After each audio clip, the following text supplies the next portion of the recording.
Welcome to this week's edition of the First Reading, where I will explain the larger biblical context of the first reading for daily Mass this coming week from Monday through Saturday. And then hopefully, if we know the context of the first reading, then we can appreciate it more. So I'll go day by day right now. Monday's reading is from Jeremiah. So Jeremiah lived around 600 years before Jesus was born, and he was preaching to all of the people about the Babylonian empire that was taking over the country of Judah, the land of the Israelites, the promised land.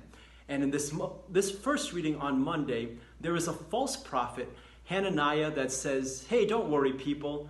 These Babylonians, they're not so bad. Soon we'll be free. Everything will be okay. But then Jeremiah says, no, that's not true. And in fact, he accuses this false prophet. He says, you have raised false confidence in this people, and therefore you shall die, since you preached rebellion against the Lord. So that's the first reading on Monday. Jeremiah calls out the false prophet for giving people false confidence.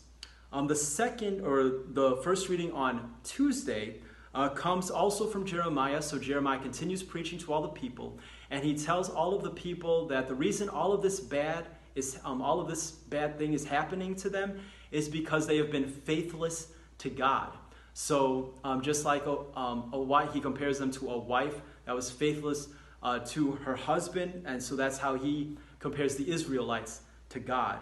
And he says, all of your lovers have forgotten you. They do not seek you. Because of your great guilt and your numerous sins, I have done this to you. But I will restore the tents of Jacob, and his dwellings I will pity. And so even though they were faithless to God, God says, I will still have pity on my people. They will be okay. I will not leave them completely. Soon they will be restored one day. Wednesday's first reading talks about how one day they will, even though all the Babylonians will exile them to a foreign land, one day all of these Israelites will return to their promised land. They will return to their homelands. So then on Wednesday we hear the verse, again I will restore you, and you shall be rebuilt. Again you shall plant vineyards on the mountains of Samaria. So that's the first reading on Wednesday. Jeremiah gives hope to the people. One day they will return. On Thursday we take a break from the prophet preaching because we celebrate the Feast of the Transfiguration. The Transfiguration is when Jesus showed a number of his apostles his full glory. So then he showed himself all the full glory as the Son of God. And so the first reading on Thursday of this week comes from the prophet Daniel, and it comes in the form of a vision that Daniel had. He says, I saw one like a son of man coming on the clouds of heaven. He received dominion, glory, and kingship. All peoples, nations, and languages serve him. And so this vision, we as Catholics view that vision as predicting Jesus is coming. And so that's why we use it in the Feast of the Transfiguration. The prophet Daniel predicting maybe 2 centuries before Jesus, predicting that what we Catholics interpret as Jesus being this man, Son of Man, coming from the clouds, giving all his glory. So that's on Thursday. And then on Friday, we return back to the prophets, but this time it's a different prophet. It's the prophet Nahum. And Nahum is rejoicing because earlier, the Babylonians had defeated the Assyrians. And the Assyrians were a very brutal empire, so the prophet Nahum is happy that the Assyrians were defeated by the Babylonians and their capital of Nineveh was destroyed.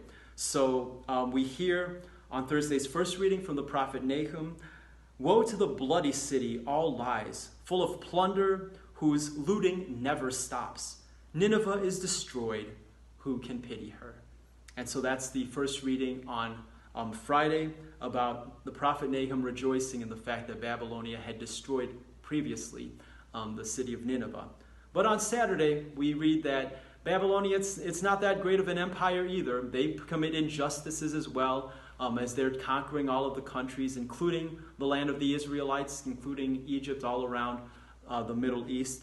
And so the prophet Habakkuk asked God, he says, God, why are you letting this happen? Why are the Babylonians taking all over the whole world? And so he asked, why then, O Lord, do you gaze on the faithless in silence while the wicked man devours one more just than himself. But then God responds and he tells Habakkuk, don't worry, if justice delays, wait for it. It will surely come, it will not be late, but the just man, because of his faith, shall live. And so that's the first reading on Saturday, and that concludes all of the first readings for this week as well. On the link below, you can also see a link to our website where it gives the table of how we progress through the first readings during the course of the year in daily Mass, and then gives other explanations so we can help you understand better the first reading, appreciate it more, and also appreciate salvation history as well. So thanks again for watching. Until next time, God bless.